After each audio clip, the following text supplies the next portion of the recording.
کہ N R O جو ہوتا ہے وہ سیاستدانوں کو نہیں چاہیے ہوتا, این آر او ہمیشہ اسٹیبلشمنٹ کو چاہیے ہوتا ہے, بیکاز اسٹیبلشمنٹ کی یہ انٹرنزک فنڈامنٹل بنیادی ریکوائرمنٹ ہے کہ اسٹیبلشمنٹ کو پبلک اوپینین کی رائٹ سائڈ پہ رہنا ہوتا ہے, اور جب بھی صورتحال خراب ہوتی ہے تو اسٹیبلشمنٹ ایک نیا جرلو کھیلتی ہے, کھیل کھیلتی ہے, جس میں وہ سیاستدانوں کو گندا کر کے خود تاریخ کی رائٹ سائڈ پہ آنے کی کوشش کرتی, اور وہی چیز ہو رہی ہے. اس وقت اسٹیبلشمنٹ کی ساری کوشش یہ ہے کہ عمران خان کو بند کر کے, بے دست و با کر کے, ڈپریس کر کے, اپنی کمزوری کا احساس دلا کے عمران خان سے این آر او حاصل کیا جائے اسٹیبلشمنٹ کے لیے, اور یوں عمران خان اس پورے ایپیسوڈ میں سے ڈپریس ہو کے, گندا ہو کے نکلے. لیکن according to doctor Shahbaz Gill, Imran Khan also understand this thing کہ عمران خان کے بغیر اس وقت سسٹم انگورنیبل ہے, اسٹیبلشمنٹ کو بھی عمران خان کی ضرورت ہے, اور عمران خان حوصلے کے ساتھ کھڑے ہیں. میرا خیال ہے یہ 14واں دن انہوں نے کمپلیٹ جو ہے وہاں پہ کر لیا, اور جتنے بھی لوگ تھے وہ عمران خان کے شرائی تھے, پاگل تھے, ڈیسپریٹ تھے. مجھے وہاں بیٹھے ہوئے میں مسلسل لوگوں کی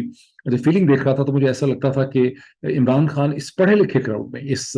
انتہائی پڑھے لکھے کراؤڈ کے اندر بھی ایک پیر کی حیثیت رکھتے ہیں. جس طرح سے کوئی پیر ہوتا ہے, جس طرح سے لوگ کئی دفعہ میں نے لکھا کہ لوگ دیکھا ہے میں نے کہ ٹویٹر پہ لوگ کہتے ہیں کہ مرشد, لیکن مجھے پہلی دفعہ احساس ہو رہا تھا کہ عمران خان نے واقعی ایک پیر کی اور ایک مرشد کا سٹیٹس جو ہے وہ حاصل کر لیا. اب تھوڑا سا میں آپ کو بتاتا چلا جاؤں, جو اس کی 3 گھنٹے کچھ منٹ کی پروسیڈنگز ہے, اسے آپ دیکھ سکتے ہیں پی ٹی آئی آفیشیل کے اوپر. میں نے بھی کسی کی ڈیوٹی لگائی ہے کہ یار اس کو تھوڑا سا کاٹ کے, اس میں شروع میں جو میرے تقریباً 19 منٹ کی ایک اسپیچ ہے, کوشش میری تھی کہ 12-13 منٹ میں اس کو وائنڈ اپ کرتا, لیکن جو اوپننگ اسپیچ ہے میری وہ 19 منٹ کچھ سیکنڈ کی ہے یا 19 منٹ کی ہے, وہ میں اسی چینل کے اوپر جی وی ایس میں انشاءاللہ میں اور چند گھنٹوں کے اندر اسے ایڈٹ کر کے پوسٹ کروں گا. اس کے علاوہ میری کوشش ہوگی کہ اس کے اندر سے جو امپورٹنٹ کلپس ہیں, جہاں ڈسکشنز ہوئی ہے, کیو این اے ہے, پینل کی ڈسکشن ہے, جس میں ڈاکٹر پینل میں بھی بتاتا چلا جاؤں کون کون لوگ ہیں, لیکن اس پینل کی ڈسکشن کے جو امپورٹنٹ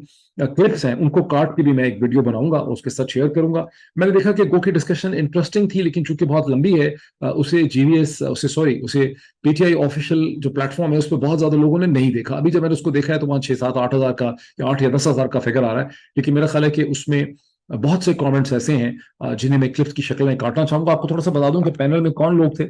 کچھ لوگوں سے میری بہت پہلے سے ملاقات ہے, جیسے ڈاکٹر حسن عباس, جنہوں نے ڈاکٹریٹ کیا ٹفٹ یونیورسٹی سے,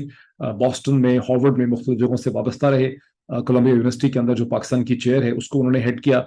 اور اس وقت امریکہ کی جو نیشنل ڈیفنس یونیورسٹی ہے, انفیکٹ ذہن میں ہی رکھیے کہ پاکستان کے اندر جو national defence university N D U ہے اسلام آباد میں, وہ امریکن این ڈی یو کے تصور اور کانسیپٹ ہی کو لے کر اس کو آگے بڑھایا گیا. اور پاکستان کی جو نیشنل ڈیفنس یونیورسٹی ہے, جس کی میں ایکسٹرنل ڈسٹنگوش فیکلٹی جو ہوتی ہے اس کا حصہ رہا ہوں کئی برس تک, وہاں میں نے بہت زیادہ لیکچر دیا ہے, سیمینار کنڈکٹ کیے ہیں. وہ جو نیشنل ڈیفنس یونیورسٹی ہے اور جو امریکہ کی نیشنل ڈیفنس یونیورسٹی ہے, ان کا آپس میں بڑا گہرا تعلق ہے, ایک بڑا ریسپیکٹیبل ان کا ریلیشن شپ ہے. تو ڈاکٹر حسن عباس وہاں پہ تھے, اور حسن عباس جو ہیں وہ سول سروسز کے 19th کامن ٹریننگ پروگرام سے ہیں. I am from the 18th common training program. Hassan جو ہیں وہ پولیس سروس سے تھے,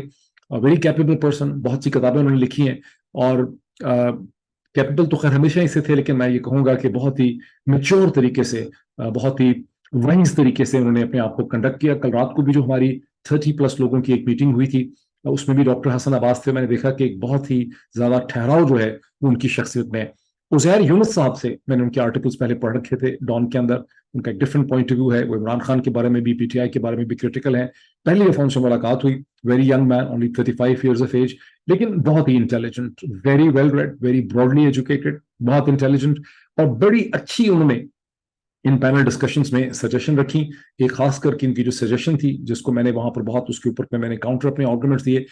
جس کو بہت سے لوگ شاید سمجھ نہ سکتے, میں نے اس کو مزید ایکسپلین کیا. انہوں نے کہا کہ ہر چیز کا ایک کانسیپٹ ہوتا ہے, اور پاکستان میں جو نیشنل سیکورٹی اسٹیٹ اور اس کی جو ریلیشن شپ ہے سول ملٹری اور نیشنل سیکورٹی اسٹیٹ کا فیوچر آگے کیا ہے, اس کو کیسے لے کر چلنا ہے, اس کی پریزنٹیشن کیا ہے, اس کو ریفارم کیسے کرنا ہے, اس کے بارے میں پالیسی پیپرز ہونے چاہیے, ریسرچ ہونی چاہیے, اور تحقیق کے نتیجے میں ایسے کانسیپٹس ڈیولپ ہونے چاہیے جن کو ہو سکتا ہے اس سٹیج کے اوپر اگر امپلیمنٹ نہ بھی کیا جا سکے تو اس کے بعد کچھ برسوں میں آ کے اس کی امپلیمنٹیشن ہوگی. مجھے آئیڈیا بہت پسند آیا, میں نے پھر اس کو ایکسپلین بھی کیا, بیکاز بہت سے لوگ ایسے تھے جو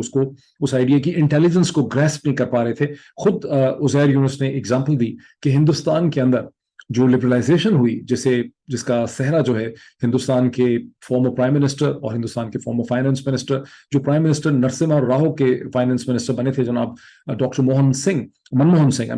ڈاکٹر منموہن سنگھ نے اس کو آ کے امپلیمنٹ کیا. لیکن لبرلائزیشن کا جو بلو پرنٹ تھا وہ ہندوستان میں as a result of research and writing and discussion and consensus جو ہے اس سے کم از کم 12 برس پہلے تیار ہو چکا تھا. اسی طرح پاکستان کے اندر نیشنل سیکورٹی اسٹیٹ کو ریفائن کیسے کرنا ہے، اس کو ریفارم کیسے کرنا ہے، اس کو ریڈیفائن کیسے کرنا ہے، اس کے ریلیشن شپ کو سیٹ کیسے کرنا ہے، اس کے اوپر ابھی سے وقت ہے کہ پالیسی پیپر، کانسیپٹ پیپر لکھے جائیں. اور اس کے لیے پاکستانی امریکن ڈائسپورا کو فنڈنگ بھی کرنی چاہیے تاکہ اس کے اوپر ڈبیٹ ہو، اس کو پرکھا جائے اور اس کے بعد یہ آئیڈیاز جو ہیں وہ تیار ہو جائیں. یہ وہی چیز ہے جس کو میں نے اپنے پچھلے ٹویٹس میں، پچھلا جو میں نے ویلاگ کیا تھا آپ سے بہت گھنٹے پہلے، اس میں بھی میں نے یہ کہا تھا کہ بنیادی طور پر نارتھ امریکن پاکستانی ڈائسپورا جو سب سے امپورٹنٹ کام کر سکتا ہے اس اسٹیج کے اوپر، کہ چونکہ یہاں آزادانہ ڈسکشن ہو سکتی ہے، ڈبیٹ ہو سکتی ہے، یہاں کچھ کہنے، سننے، سوچنے کے اوپر کوئی پابندی اور پہرے نہیں لگے ہوئے، تو پاکستانی کمیونٹی بہت سے نئے آئیڈیاز کریٹ کر سکتی ہے. اور عزیر یونس نے میرے دل کی بات کی جس کو میں نے بڑا ویلکم کیا. فار انسٹنس آپ جانتے ہیں،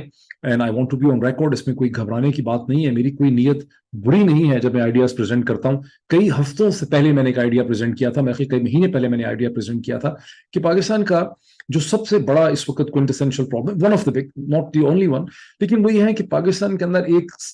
فرد واحد کا جو دفتر ہوتا ہے، یعنی Pakistan army chief of the army staff کا جو آفس ہے، اس کے اندر بے پناہ طاقت کو مرکوز کر دیا گیا ہے. اس میں ایسی پاورز اور ایسی کیپیسٹیز پیدا کر دی گئی ہیں، اس قسم کی کانسنٹریشن آف پاورز اس کے اندر پیدا کر دی گئی ہیں، جو میرے خیال ہے کہ دنیا میں اس وقت کسی بھی مہذب معاشرے کے اندر کوئی ایسا آفس، کوئی ایسا دفتر، کوئی ایسا شخص، کوئی ایسا یعنی ایگزیکٹو نہیں ہوتا جس کے پاس اس قسم کی پاورز. اگر کمپیریزن کریں تو امریکہ کا پریزیڈنٹ، فرانس کا پریزیڈنٹ یا برطانیہ کا جو پرائم منسٹر ہے، یا کسی بھی ملک کا جو پرائم منسٹر ہے، یا ہندوستان کا جو پرائم منسٹر ہے، اس کے پاس اس قسم کی کوئی پاورز نہیں ہے. جہاں کہیں ایک اس قسم کا پاورفل ایگزیکٹو ایگزسٹ کرتا ہے، جیسے یونائٹڈ اسٹیٹس کا پریزیڈنٹ ہے، اس کی پاورز کے اوپر سسٹم نے کئی قسم کی قدغنیں، رکاوٹیں اور لمیٹیشنز لگائی ہوتی ہیں. جیسا میں نے آپ کو کئی دفعہ ایکسپلین کیا کہ امریکہ کا جو پریزیڈنٹ ہے، جب امریکہ کی کانسٹیٹیوشنل فریم ورک بنا تو امریکہ کا جو پریزیڈنٹ ہے اس کے اوپر ہاؤس آف ریپرزینٹیٹیوز کی بھی قدغن ہے، لمیٹیشن ہے، اوور سائٹ ہے، اس کے اوپر سینٹ کی بھی اوور سائٹ ہے، کمیٹیز ہیں دونوں جگہوں پہ. فیڈرل فریم ورک میں بائی کیمرل لیجسلیشن ایگزسٹ کرتی ہے، ہاؤس آف ریپرزینٹیٹیو بھی ہے 450 لوگوں کا، ایک سینٹ ہے 100 لوگوں کی، اور ان کی پھر کمیٹیز ہیں. یہ سب پریزنٹ کی پاس کو چیک کرتی ہیں. اسی طرح سے امریکہ کی 50 ریاستوں کے اندر ڈائریکٹلی الیکٹڈ گورنر ہیں، وہ اپنی ایگزیکٹو اتھارٹی کے ذریعے پریزیڈنٹ کو چیک کرتے ہیں. ایک بہت ہی روبسٹ سپریم کورٹ ایگزسٹ کرتی ہے، وہ بھی پریزیڈنٹ کو چیک کرتی ہے. اور اسی طرح ہر گورنر جو ہے اس کو بائی کیمرل لیجسلیچر اس کے سامنے کھڑی ہے. ہر ریاست کے اندر ایک ہاؤس آف ریپرزینٹیٹیو ہے، ایک سینٹ ہے، وہ بھی گورنرز کی پاورز کو چیک کرتے ہیں. تو یہ جو سسٹم ہے اس کے اندر بہت زیادہ checks and balances inbuilt ہیں. پاکستان میں جو ریفارم کر کے پیپرز لکھنے کی ضرورت ہے، اس میں چیف آف دا اسٹاف کے آفس کو ریفارم کیسے کرنا ہے، کیسے آپ نے چیف آف دا اسٹاف کو ایک میڈیول کنگ اور ایک پوپ کی حیثیت سے واپس لا کے کانسٹیٹیوشنلی، اسٹرکچرلی، لیگلی ڈیفائن کرنا ہے کہ army chief should be the first among the equals, جو اس کے 9 کور کمانڈرز ہیں اور اس کے علاوہ کور کمانڈر لیول کے جو 3 اسٹار ہوتے ہیں، جنرلز ہوتے ہیں، جس میں چیئرمین میرا خیال ہے joint chief of sorry to سے، جس میں ایس پی ڈی کے ہیڈ ہوتے ہیں اور بہت سے جی ایچ کیو کے اندر افسران ہوتے ہیں. تو یہ کوئی 16-17 جو ٹاپ لیول کے جنرلز ہوتے ہیں، ان کو اس طرح سے لیگلی ڈیفائن کرنے کی ضرورت ہے کہ ان کے اوپر آرمی چیف جو ہے وہ اس قسم کا اختیار ایکسرسائز نہ کر سکے، اس کو اس قسم کی پاورز نہ ہوں جس طرح سے کہ موجودہ ایک کنونشن سے ڈیولپ کر دی گئی. میں نے اس سے پہلے اور آج بھی میں نے اسی چیز کو ایکسپلین کیا یونیورسٹی آف سدرن فلوریڈا کے اندر، اور میں پھر کہوں گا کسی بری نیت سے ایکسپلین نہیں کیا. میں ایک بہت اچھی نیک نیت سے، سنسیئرٹی سے ان چیزوں کو ایکسپلین کرنا چاہتا ہوں، بیکاز میری طرح کے جو لوگ ہیں جو انالیسس کی فیلڈ کے اندر ہیں، انہیں کی ذمہ داری بنتی ہے کہ وہ لوگوں کو یہ آئیڈیاز جو ہیں وہ دے سکیں. میرا سمجھنا یہ ہے کہ 1950s اور 1960s کی جو پاکستانی فوج ہے اس کے اندر آرمی چیف کی اس قسم کی پاورز اور اس قسم کا اس قسم کا جو ایک روب ہے، یہ کنٹرول ہے، یہ کیپیسٹی ہے، یہ تھی بھی نہیں. یہ اس وقت صورتحال خراب ہوئی ہے جب 1958 کے بعد جنرل ایوب نے کنٹرول سنبھال لیا، مارشل لا لگایا اور وہ پریزیڈنٹ بن گئے. اب وہ پریزیڈنٹ بھی وہی ہے، آرمی چیف بھی وہی ہے، سیاہ و سفید کا مالک بھی وہی ہے. وہ کہنے میں انہوں نے ایک فنکشنل آرمی چیف 1964 میں یا 3 میں کریٹ کر دیا تھا جب جنرل موسیٰ جو تھے وہ کمانڈر ان چیف تھے، لیکن ایک پروسیس ہوا ہے خرابی کا، ڈسرپشن کا، جہاں پر chief of the army staff جو ہے اس کو ایک بہت زیادہ